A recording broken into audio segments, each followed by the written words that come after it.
Here's how scientists might detect alien life for the first time in a nearby moon. And as an example, we have Saturn and Saturn's moon Enceladus.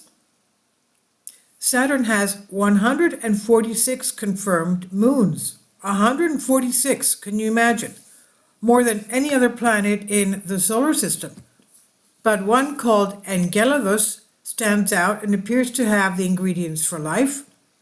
From 2004 to 17, Cassini, a joint mission between NASA, the European Space Agency, and the Italian Space Agency, investigated Saturn and Saturn's rings and moons.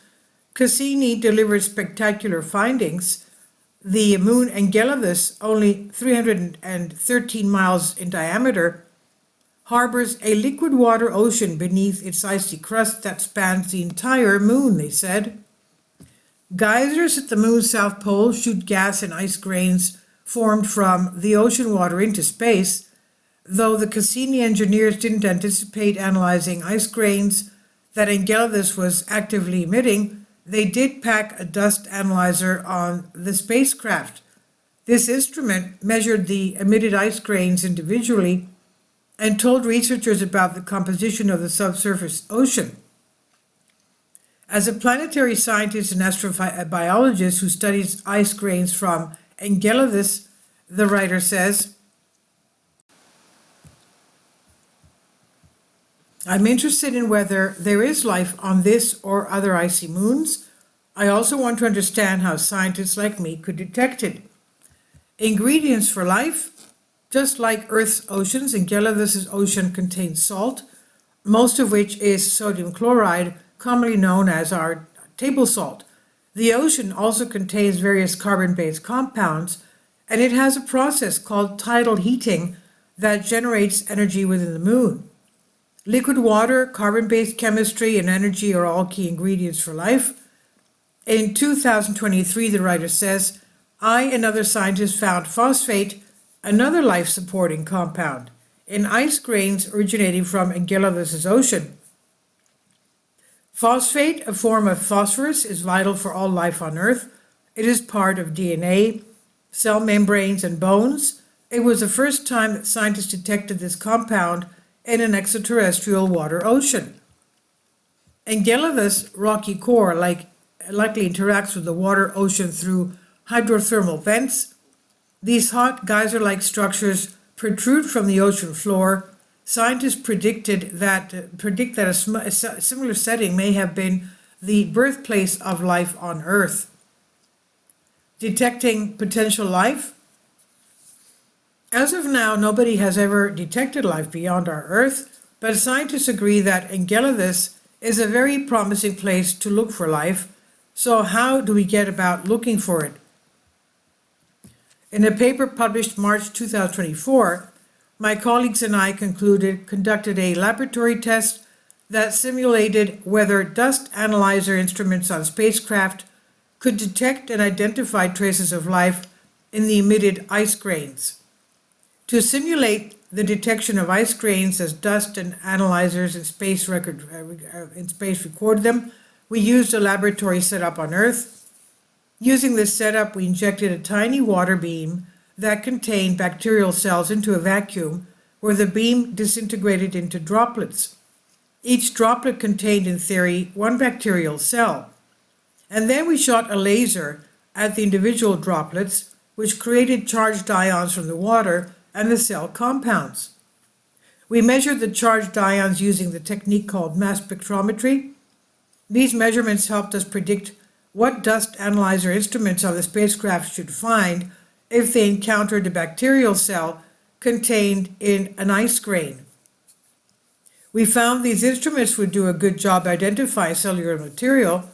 Instruments designed to analyze single ice grains should be able to identify bacterial cells, even if there is only 0.01% of the constituents of a single cell in an ice grain from an Enceladus-like geyser.